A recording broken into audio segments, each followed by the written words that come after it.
This is just the first stage of my experiments, when I made this small version of a greenhouse in order to experimentally explore the features of greenhouses of this new type which is missing from these 8 widely known types of greenhouses.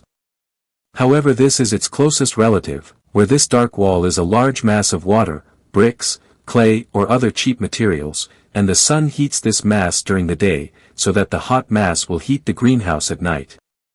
But my greenhouse has this mirror instead of that dark wall, and it also has a few other features which should create a tropical climate inside the greenhouse in winter, and it is well known that tropical solar noon gives this flux of solar radiation per square meter of soil in summer, but it will be slightly less in winter.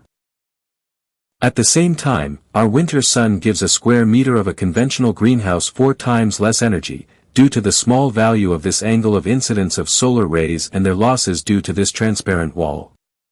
But this mirror gives this value of additional solar radiation at midday, and therefore the sum of these energies at midday in November or January corresponds to a tropical spring, and the solar radiation of a tropical summer will correspond to February and March of our greenhouse. Now the solar radiation from this mirror covers these areas and completely covers this black surface, but our greenhouse does not lose this solar radiation due to the following interesting phenomenon.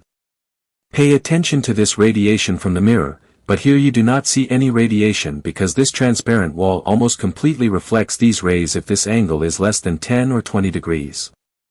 This was the situation around winter solstice, at the end of December, but then this edge of the radiation moves in this direction due to the increasing height of the sun above the horizon.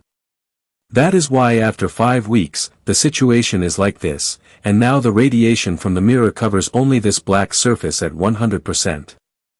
After that, the percentage of the coverage will gradually decrease, and we will see something like this in March. Now I will show you another experiment where this black surface is a bag for this layer of water with a thickness of several centimeters, and this water will be heated by the solar radiation in this way.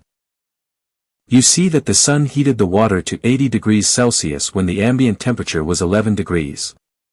Of course, it should not be the water but several tens of centimeters of soil, so that the mirror heats it up to 30 degrees, and the hot soil would heat the greenhouse at night, and perhaps my future videos will describe how this type of greenhouse will provide tropical night temperatures without an expensive heating system, solve the snow problem and other issues.